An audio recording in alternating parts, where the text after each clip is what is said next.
Welcome back to the Positive Deposits podcast. It's your host, Presley Nelson Jr. I am back again, and we are going to talk about something totally different. And here at this podcast, we transform minds to change lives. And I have a really, really great guest. Who I have with me today is Mr. Craig Spinale. One thing about this, Craig, is that with this podcast, it gives the platform of our courageous conversations. Talking about cancer is very therapeutic, and this is the platform that we have set up. And so, that's why we're here. So I'm going to pass it over to you, to just give a little brief introduction of who you are, and then we'll jump right into the interview. Okay, thank you, Preston. Thanks for having me on here today. So I live in North Carolina, and I've been in North Carolina for 28 years. I'm originally from Boston, Massachusetts. Very proud of my Boston heritage. I hear it a little bit. I hear that. Yeah, when I start talking a lot and I get excited, I'll use my hands. I drop my R's. You'll definitely hear my accent.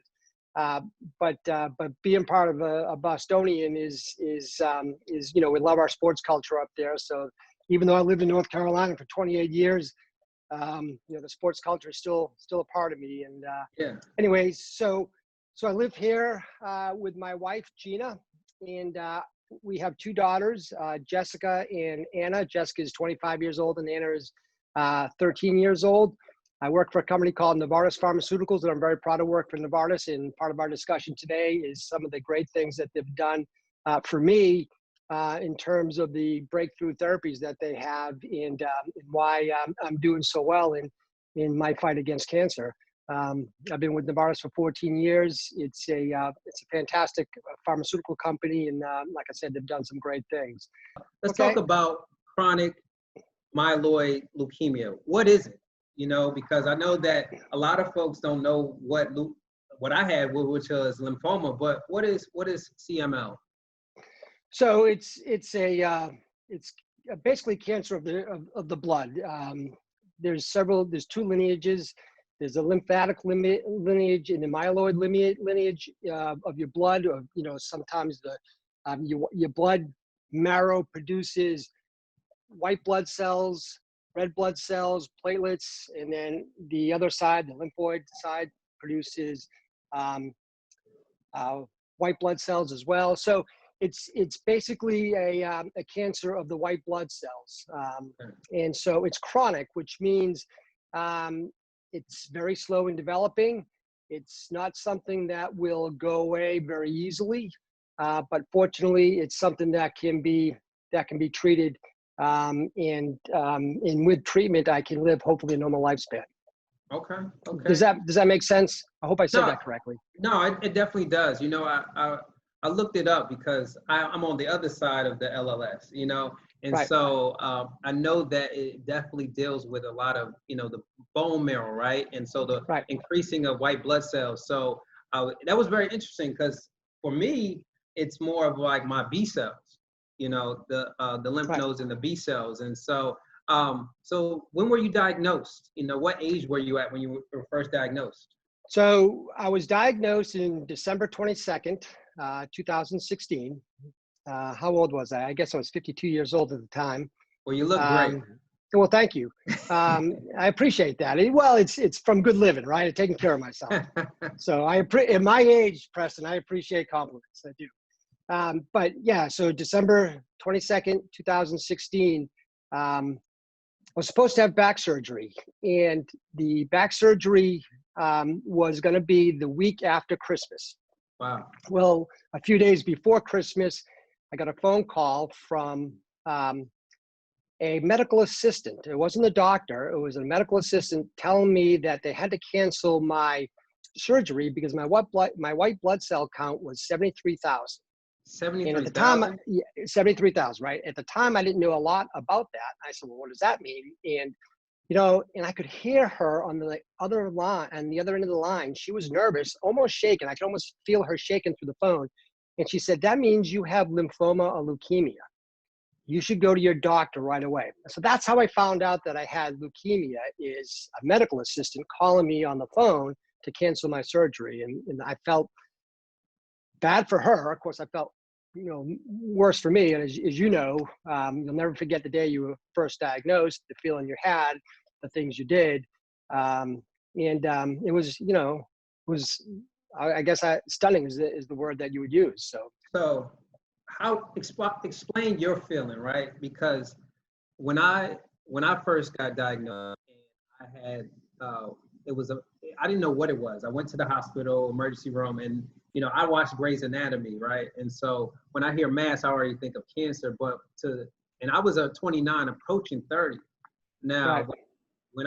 when he told me, came back with the CT scan, and he said, this could be cancerous, my heart dropped. I was just like, this is crazy.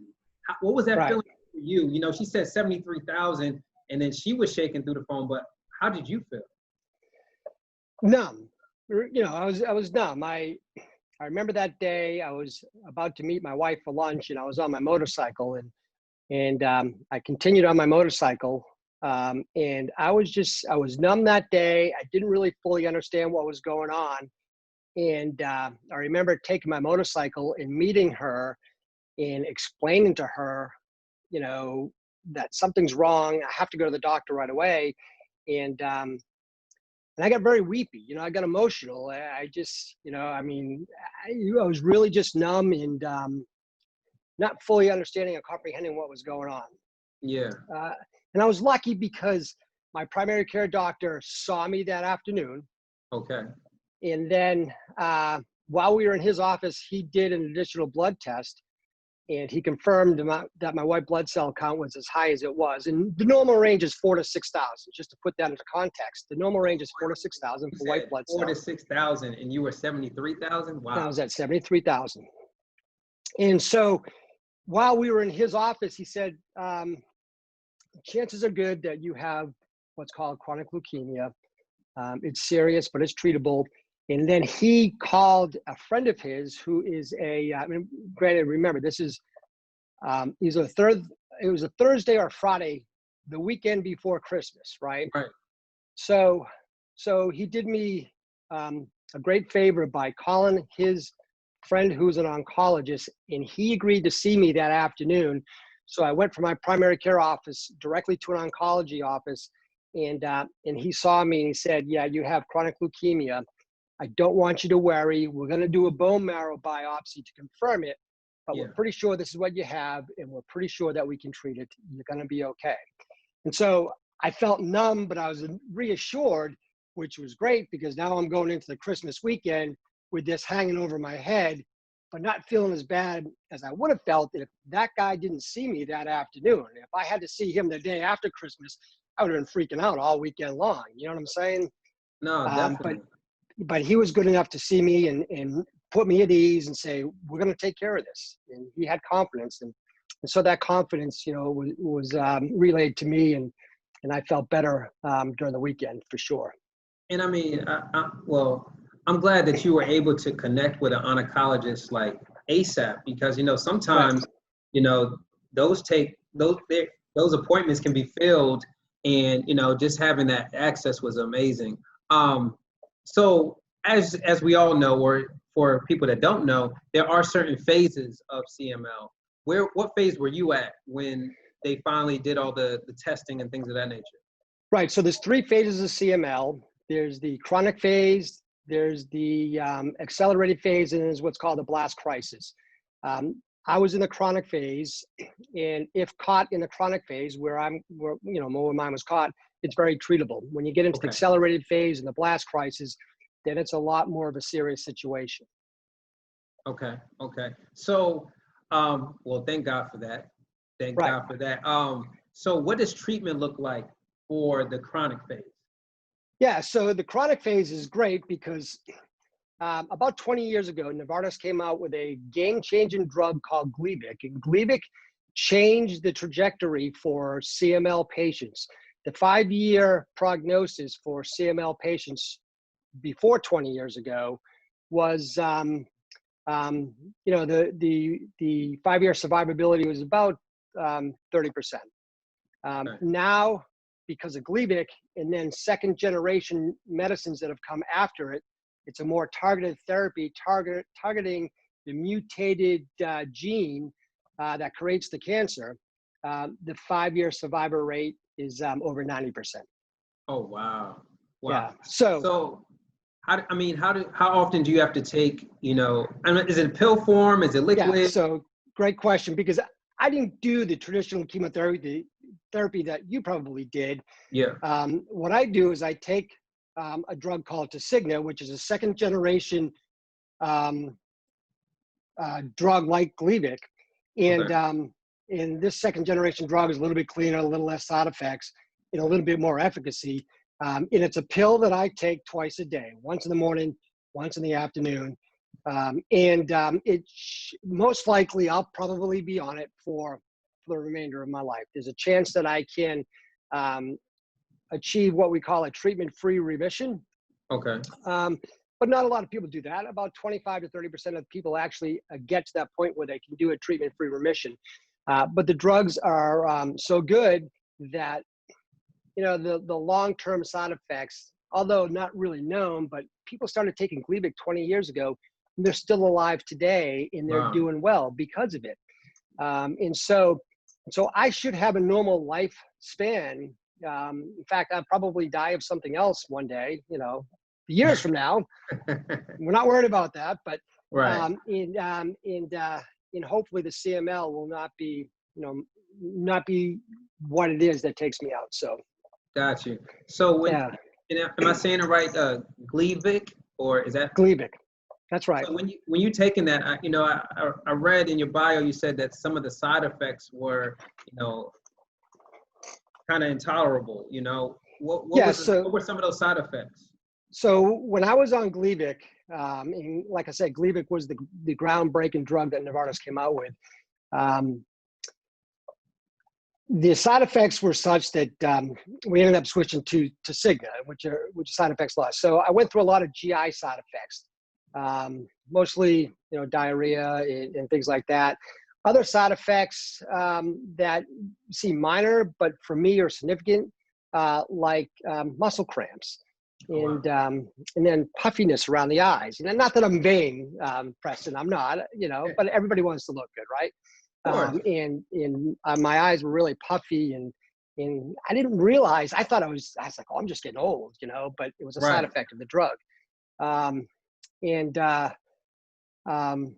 Really, the GI side effects were the worst things. Does GI stand for something, or? Oh yeah, gastrointestinal. Okay.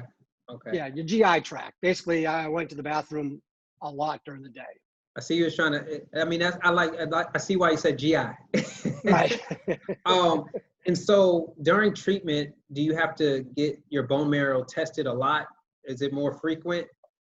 So there's a marker in the blood that measures the mutated genes, and that marker can be measured with a blood test. And so I get my blood tested quarterly, and I will, for forever. There may be a chance. I mean, we get to a certain point, I may go twice a year, but yeah, that's what I do. I don't have to do a biopsy unless something changes, and it looks like the disease has progressed, and they need to see what has changed, and what if there needs to be something different done with my treatments. But otherwise, just a quarterly or a biannual blood test. Okay, that's not bad. Yeah. See, the first time I was diagnosed, it was once every 3 weeks, but it was more of the aggressive chemotherapy, which was hard. So right. You went through something a lot more horrific than I did, my friend. So yeah, it was a small giant, I would say. It was a small giant. Right. So you were dealing with cancer, you were having the treatments. What was your support network like? What was that like? That's a great question. I'm glad you asked that question, because being surrounded by the right people is so important in life. But in particular, when you're diagnosed with a disease like cancer. My family has been great. My wife is always there with me and supporting me, reminding me to take my pills. Oh yeah, Yeah, oh yeah, absolutely. You don't forget though. I mean, taking your pills becomes part of your routine, and that's what it is for me. But she'll always remind me. And when we go on Yeah. vacation, do you have your pills? You know, and make sure, because I have forgotten those before, and that's kind of a pain in the neck to get them FedExed out to you. So, but even so, we belong to. Well, I should say I belong very closely with the running community here in Greensboro. Yeah. And the support that I receive from them is fantastic. People always give me encouragement. They've done a couple little articles on me locally here in the newspaper. And so, that sort of support in, the love that people have shared for me just means so much. It really gives you a boost up, gives you confidence that not only in yourself, but the fact that you can go ahead and tackle anything is when you've got all the positive people around you. And I tell you, one of the greatest thing about runners is that they're all very positive people, and it's that positive energy that you really need when you're faced with any kind of crisis, but particularly a chronic disease. So I love being part of the running community for sure. And again, I can't stress enough that the love and support that I've gotten from my family as well. So it's Well, important. you talk about running, and I know you say it real modest. And Right. as I was reading your bio, you've done a lot with running. You raised thousands of dollars for LLS. Yeah. Yes. You're a coach, you're a marathon coach, and then Yeah. how big is that? You have it's called a team in training. Is that a big community? For those that don't, haven't ran in a marathon or a race, how big is that community, and how did they, come up and grab arms together? Yeah, it's another great question. So I love my team in training friends, and team in training is a fundraising arm for the Lymphoma Leukemia Society, LLS, as you mentioned, and there are across the country. That network of people is absolutely huge, but I have a network of friends here in Greensboro that belong to, I shouldn't say belong, but that participate with LLS through team in training. And every single one of them has been touched by lymphoma leukemia in some way. I have been involved with them, ironically enough, since 2005 as a participant, raising money, and like you mentioned, a marathon coach. And then, ironically enough, I was diagnosed with leukemia back in 2016. But again, those network of friends really have become some of my closest friends in the Greensboro area. And we a couple of years ago, a group of us from Greensboro went to New York and ran the New York City Marathon and raised close to $40,000 for LLS, and had a great time. I mean, New York's a spectacular city. I mean, it's so much fun. But then being with these folks to run the marathon, it was really truly a special time for me as well. So, and they did it to support me, and that's what meant so much to me. So it was great. Yeah. So as far as running and things of that nature, so tell us, how many marathons have you ran thus far? I've run 5. Okay. Which is it's a low number. I run in circles, literally, right? That talking about your marathons is not a big deal. I mean, a lot of people have run double digit. One of my buddies in New York, he's run 20 or so. That ran New York with me, has run 20 or so marathons. I talked with a guy not too long ago that's just finished his 300th marathon.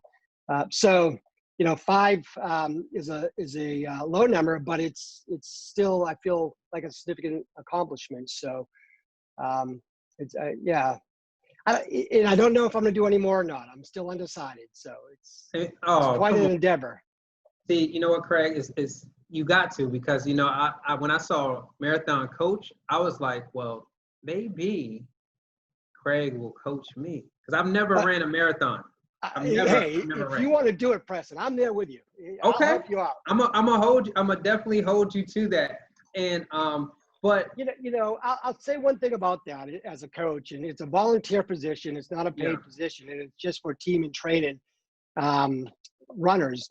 But one of the greatest satisfaction I get is from taking someone that's never ran a marathon and helping them complete that, and the feeling and emotions they have of satisfaction, for me, that is one of the greatest things in the world. One of the greatest pleasures I have is to help somebody complete that challenge. So I would be thrilled to help you out if you really wanted to do something like that. So Craig, I'm gonna hold you to that because good. Please do. I'm a runner by nature, right? And so one of the things during the second time that I beat cancer, I just started going back running. So just going to the track and just pushing myself. And I started to notice that, okay, I still got the speed. You know, I was running miles in about 7.5, you know, and so, but I know marathon is all about distance. Yeah, it's not about speed. It's about endurance. So I know I'm gonna have to train myself in a different way, but I definitely want to, you know, do something like that. Now, let me ask you, so what is the chances of this like actually coming back, you know, after treatment? Well, it never goes away from me. So it'll always be something I deal with the rest of my life. The cancer cells will be in my blood. They'll get to the point where they're barely detectable. But it'll never go away. It is a chronic disease. It's different than other leukemias. There is acute myeloid leukemia, which is the same thing, but it's acute. It's not really the same thing. It's different pathogenesis. But it's just something I'll deal with for the rest of my life. So, but like I said, because of treatments, that's going to be a long, long time. So you mentioned, so you are a racer, but talk to me about Mount Kilimanjaro. How did that all come about? Because I seen that and I said, wow, that's a lot of climbing. No doubt. So I have a good friend, and a kid that I grew up with, my best friend from my youth. I went up to visit him back in September of 2018, and he didn't know that I was diagnosed with leukemia, and I told him, and he said, "Well, we need to do something." And I said, "Well, you know, as a matter of fact, LLS has this program now where if you want to raise money for LLS, they'll take you to the top of Mount Kilimanjaro." And his face lit up. He's like, "I'm in. Let's do it." So in September of 2018, we said, okay, we're going to go ahead and commit to doing that. And we did. We signed up. And boy, we went in March 2020. So it was just 3 months ago that we went.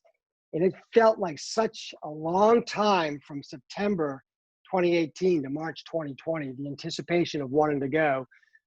But we got our act together. We made it to Tanzania at the beginning of March, and we ended up summiting a few days later. So about a week later. So was it easy?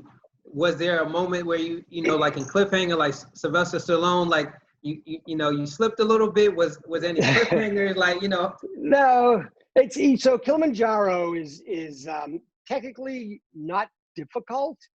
In terms of having to scale rocks or use ropes, things like that. I'm not clipping onto anything. It's really it's a hike up a mountain, and it takes 6.5 days to get up, and then you hike down in 1.5 days. The reason why it takes so much longer to get up is because you have to acclimate to the altitude as you try to reach the summit. There was some really difficult days. There was days where at the end I'm like, what did I get myself into? You're about to say, what the hell did I get myself into? Yeah, I mean, for sure. I mean, Summit Day was obviously a day I'll never forget. It was more of a challenge than I was expecting. You start off, before Summit, the night before, you have a dinner, and you have a guide, and the guide sits down and kind of goes over everything to expect on Summit Day. And then they come into your tent and they check your gear, make sure you have all the clothing that you need and that you will be warm enough. And then you sleep about 3 hours, and they wake you up at 11 o'clock that night. And then you have something to eat. And then at midnight, you start hiking the last 3.5 miles, 4 miles. Okay. And keep in mind, this is the steepest part of the mountain, and we're doing this in the total darkness. Oh wow! And so we're hiking, and boy, it was hard. You got to go slow. Pole pole is what the Tanzanians say, means slower, slower. They kept saying that, pole pole. You got to And go see, you were slow. trying to run up there. See, that's what happened. You were trying to race Yeah. up to the top, and he say, slow down, slow down. Well, the first couple of days was like that, but by the time we got to summit day, I was all about going slow. I was in no rush. So, anyways, we arrived at a place called Stella's Point, which is about 35, 40 minutes from the actual summit. But most of your steep climbing had been done. And then you walk across this ridge, like I said, for about a little over a half hour longer until you hit the summit. And as we're doing that, the sun is rising over Africa behind us. So the sun is starting to rise as we're walking across the summit of Mount Kilimanjaro. I mean, it was so beautiful. It was such an intense challenge. And you factor that in that I'm with this group of people, and there ended up being 5 of us together on the mountain with our, and then we had a Tanzanian guide group. But as we're walking across the ridge with the sunrise behind us about the summit, I was crying. I was weeping. I was so emotional because it was such a beautiful, powerful moment for me and for the folks that I was with. We all hugged each other, and I could feel them crying too. And it was really amazing. It was one of the greatest things I've ever done. There's no doubt. What was the first thought in your mind when you got to the top? I know you were emotional, but what were you thinking? Where was your mind at that place? Did you think about, the fight against leukemia? Like where were you at? And that was it. It's like, I didn't. I'm here. I used a few salty words. There's no doubt about it. But I was like, I did it. I overcame this. I'm battling leukemia. I'm defeating this. And I felt like really unstoppable at that point. That's why it was such an amazing feeling, because I felt great. I really did. Nothing's gonna slow me down, and that's kind of the feeling that you had. So it was fantastic. So that's amazing, man. One day I will climb Mount Kilimanjaro. Oh, you should. It's such a great experience, especially if LLS is supporting some programs like that. That would be awesome. We climbed, and again, it was to raise money for LLS, and the group that I was with, we raised over $50,000 for LLS, and so we were very excited about that. That's also an accomplishment within itself. And this is without corporate sponsors. This is just individuals donating their own personal money to our endeavors, and to our mission.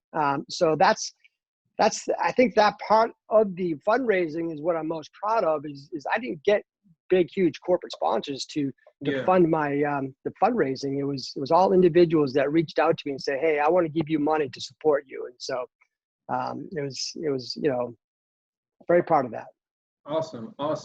So let me ask you this: what are some things to look out for, with leukemia, or obviously you won't know until you are diagnosed, but what are some side effects, or what would some things that people should look out for, just to say, what, maybe I do need to go to the doctor and get this checked out? So it's a great question, because my disease in particular, there's a lot of symptoms that you may have that you don't recognize as being something that should be looked at. And one of the things that I had quite a bit of, and I didn't realize it was a symptom, was night sweats. I'd wake up in the middle of the night and my shirt would be wet. Or my sheets would be wet. And that is a symptom of chronic leukemia. Fatigue is a big symptom if you feel tired. Obviously, if you do labs and your white blood cell count is elevated, then that's an easy symptom to look at and say, okay, there's a big issue going on here. But if anybody feels that kind of fatigue and they have something unusual going on, perhaps headaches or something like that, then they should probably go and talk to their family doctor about that, because they can do a simple blood check and find out if something more than just something else going on. So let me ask you this: obviously maybe the word got out or people found out about it. Did people tiptoe to ask you about it? Was it like, No, how did you not feel? really. Yeah. I think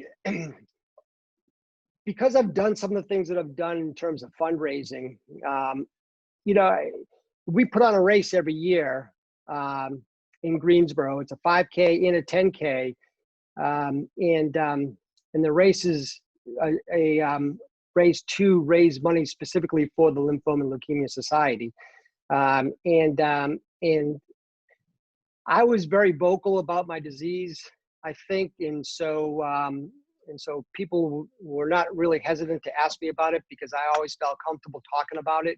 Yeah. Mostly as marketing for our race. I was, like I said, I was on the local news, and the running sports editor here in Greensboro wrote an article about me. So I don't think people are really too timid to ask me, hey, how you doing? Because I think it's pretty well known. And of course, social media, right? I've publicized, and I try not to overdo it, Preston. And I think this is a good point of clarification because I don't want the disease to define who I am for sure. You know what I'm saying? It's something I have, and I use it as a tool to raise recognition and also raise money for the LLS. But I don't want to overdo it because I don't want it to be something that people associate me specifically with the disease. So yeah, does that make sense? No, it definitely does. Definitely does.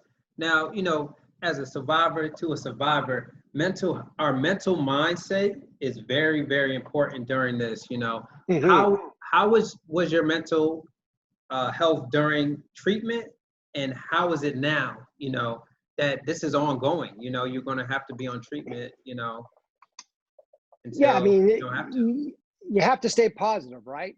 For a few reasons. I think your attitude is self-fulfilling, right? What you believe is going to happen is usually what happens, right? Yep. If you have negative thoughts, then usually negative things happen to you. If you have positive thoughts, then positive things happen to you. Right. So that's important. And I think that when you try to remain positive, then your actions, your activities, and everything that you do in your life also remains positive. And you do more positive, more valuable things, more activities like that. So I always try to stay positive.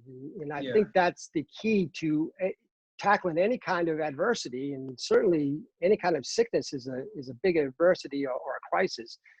So if you want to really endure through that, you got to keep that attitude in a positive way. So, and you say, you mentioned a lot about positivity.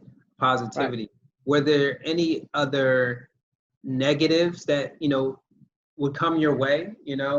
Did anybody say, hey, oh, you have leukemia? Oh, no, or was it well received? Because, I know for me, once I told some folks, it was either they tiptoe or they were scared of and I had to keep on energizing myself. But did you ever encounter any of those roadblocks or? Not really, because whenever people ask me about that, the first thing I try to tell them is, I'm okay. I'm going to do well. I'm doing great. Nothing to worry about with me. And I really made that a point of emphasis that I have a disease, but I'm gonna be okay. There's no need to worry about me. And I think that is always important to be that way up front with everybody that you approach, or everybody that approaches you about your sickness. So I try to always have a positive mindset in everything I deliver to the people around me. And I think because of that, their response back to me remained positive the majority of the time. I'm fortunate, I mean, having leukemia is not lucky, right? Yeah. But I think I'm fortunate the fact that I have a leukemia that can be treated and that can be controlled. I will be on therapy for the rest of my life, most likely. That's unfortunate. But the rest of my life should be a normal lifespan. So that's fortunate too. So I feel lucky the fact that if you're going to get a disease that is a serious one, such as leukemia, that you're able to manage it without, without a lot of, adversity or, Right, right. you know, whatever. So, Well, Craig, I'm a firm believer you are what you eat, and especially, mhm, I had to change my diet right. tremendously. Are you eating everything organic now? No. Well, you should be. not, I not do now. organic, but let's talk Not about that. everything. I shouldn't say How that. was your diet? Did you have to do a drastic diet change? I know you were doing marathons, so maybe you didn't, but what should Yeah. your diet be like, if you have CML? So I don't know that you have to do it. I didn't do anything drastic because you're right. I've been I started running back in 2011, and so I try to eat healthy and remain healthy. And dieting is such an important part of staying healthy. And dieting is also an important part of keeping a positive attitude, because Yeah. you feel better when you eat right. And if you eat right, it's easier. I mean, if you eat right, you feel better. If you feel better, you're better off. It's easier for you to maintain that positive attitude. That's what I'm trying to say. And so, I've always tried to focus on eating the right things, but I will say, since my diagnosis, I eat a lot more organic stuff because, and I know it's just chance that I contracted CML. But I did ask myself a lot, why would I get this? I'm a healthy guy. I've run marathons, and I had already at that point run 4 marathons. I changed to mostly organic because there's so much chemical in our food that the Yeah. government allows. I think that in my mind, and I'm not an expert on this. I'm not a food expert by any means, but in my mind, the conventionally grown stuff is grown with chemical fertilizers, and somewhere in the back of my mind, I'm thinking, there has to be some sort of connection between what I'm eating in my diagnosis. And so I switched over to mostly organic foods. Not 100%. I mean, nothing's ever 100%. I still go to the local, pub for wings and beer on Friday nights. Well, I did before the quarantine, but yeah, and that's obviously not the highest quality food, but for the most part, I try to follow an 80-20 rule, where I eat 80% of my meals clean organic food, and then 20% the other stuff that we enjoy, right? The junk. Yeah. So here at Positive Deposits, we live by transforming minds to change lives. So Right. one of the things about that is, as you see the logo, right? So this is just the positive energy that comes to that, can make anyone smile. Give us 2 to 3 things that you would say are your positive deposits if you're going through leukemia. What would those things be? Positive deposits. Okay. Well, a positive attitude, absolutely, right? So that would be the biggest thing is, and I think a little bit of self-talk is always beneficial, to say, hey, I'm okay. I'm going to beat this. Not a big deal. This is serious, but I'm tough, right? So that kind of positive self-talk always is beneficial. Yeah. I can't express the importance of diet and exercise enough, whether you have a disease or not. But I think overall, everybody feels better mentally and physically when they exercise regularly and when they eat properly.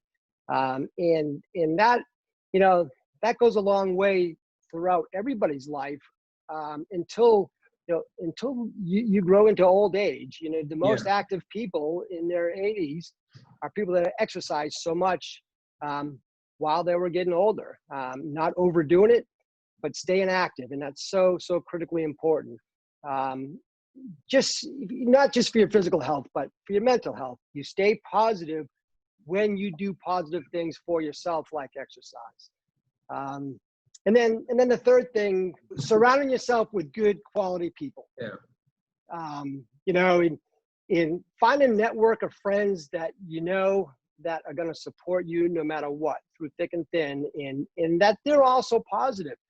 The negative people in your life, you got to just drop them. You got to put them by the wayside because they're not going to benefit you in your physical and mental health. You need people that are going to be positive, that are going to share a lot of love with you, and good positive energy. And you know, that also includes your family. And so, but the interesting part about family is when you're positive to them, they're going to be positive in return. So,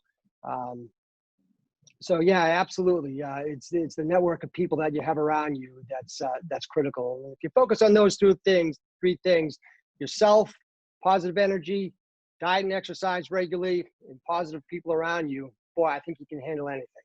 Well, you heard it from Craig himself. Positive energy, diet and exercising, and making sure your circle is positive as well. So, Craig, it's been amazing to talk about your journey. You know, you are a survivor like myself, and I salute you. You know, where can we find your work? Because I know you do photography. You know, what's your IG? Tell the people where they can, you know, follow you and things of that nature. I don't do a lot of social media. I mean, I have a Facebook page. We have so my wife and I have a photography company that really, we focus on local races. We don't do a lot of photography other than we shoot local races. So if you come to Greensboro and you run a half marathon, then we'll take your picture most likely. Okay. The name of the business is Fire Eyes Studios. But we have a website, but it's not really active because most of our photography is just, you know, local races. It's something that we really enjoy though, because we are part of the running community when we do that, even though we're not running. And we've been doing that now for 6 or 7 years, I guess. And it's a lot of fun. Gets us out early on a Saturday morning. My wife and I get to do something together.